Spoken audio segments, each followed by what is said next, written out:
பெற்றோட இருதயங்களை ஆட்கொள்ளும்படியா நாங்கள் ஜெபிக்கிறோம். கர்த்தர் பாதுகாக்கும்படியா நாங்கள் ஜெபிக்கிறோம். ஆண்டவர் தாங்கிக் கொள்ளும்படியா நாங்கள் ஜெபிக்கிறோம் ஆண்டவரே.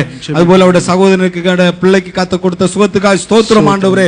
தொடர்ந்து அந்த குடும்பம் கர்த்தர் மேல் இன்னும் அதிகமாய் வாஞ்சையாய் விசுவாசமாய் இருக்க ஆண்டவரை உதவி செய்யும்படியாய் நாங்கள் ஜெபிக்கிறோம் ஆண்டவரே. சகோதரர் ஹியூபர்ட்டோட வாழ்க்கையில் கர்த்தர் போதுமானவராய் இருந்தீர்.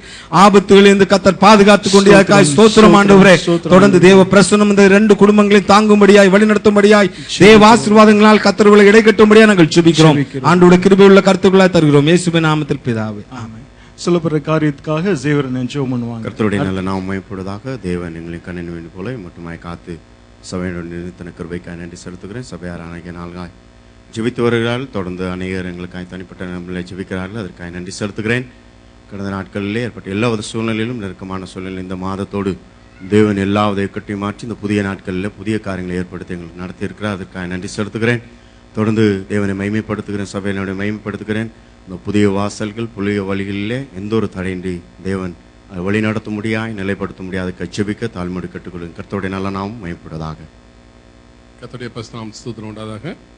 மறுபடியும் தேவன் தேசத்தில் எங்களை கூட்டி சேர்த்த கிருபைக்காக நான் தேவனுக்கு நன்றி செலுத்துகிறேன். கடந்த நாட்களில் நான் இந்தியா செல்லவும் அநேக பிரயாணங்களை தேவன் கட்டளையிட்டா அநேகரை காணும்படியாக தேவன் கிருபை செய்தால் தேவனை நன்றி செலுத்துகிறேன். விசேஷமாக நாங்கள் அந்தமானுக்கு நாங்கள் சென்றிருந்தோம். ஆனால் அங்குள்ள ஒரு சிறு காரியத்தை நான் உங்களோட பகிர்ந்து கொள்ளும்படியாக விரும்புகிறேன். அது எனக்கு மிகவும் பாரமாக இருந்தது. நாம் 21வது செஞ்சுரியை நோக்கி வாழ்ந்து கொண்டிருக்கோம். எவ்வளோ மாடர்ன் லைஃப் வாழ்ந்து கொண்டிருக்கிறோம். நான் காட்டுக்குள்ளால் சென்று ஜாவா இன மக்களை நான் காணும்படியாக, ஏன்னா அவங்ககிட்ட பேச முடியாது, அவங்கள பார்க்க மட்டும் முடியும். அவங்க அந்த வழியாக நாங்கள் கடந்து செல்ல வேண்டும். அவ்வளோதான் பார்த்தேன். அவர்கள் எந்த வித ட்ரெஸ்ஸும் இல்லாமல் இந்த நாட்களில் இன்னும் அங்கே அப்படி ஜீவித்து கொண்டிருக்காங்க. வெறும் ஒரு நூல் மட்டும்தான் போட்டிருக்காங்க. மேலே எல்லாம் ஆடையே கிடையாது, கம்ப்ளீட்டாக ஆடை இல்லாமல். நாங்கள் காட்டுக்குள்ளே ஒரு 50 கிலோமீட்டருக்குள்ளாக நாங்கள் சென்றவர்களை பார்த்து நாங்கள் கடந்து சென்றோம்.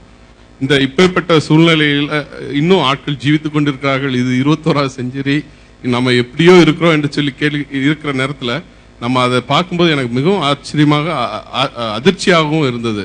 நாட்களில் அந்த அந்தமான் பகுதிக்காக நாம் செபிப்போம். அநேக ஊழியங்கள் இருக்கிறது.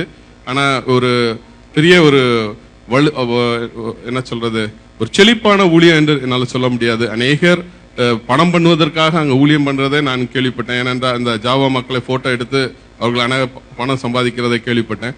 ஆனால் இந்த நாட்களில் அந்த அந்தமான் நம்முடைய ஆல்நைட் ப்ரேயரிலும் மற்ற காரியங்களிலும் நம்ம அந்த அந்தமானுக்காக நாம் விசேஷமாக ஜெபிப்போம். அது இந்தியாவை சேர்ந்த ஒரு பகுதி.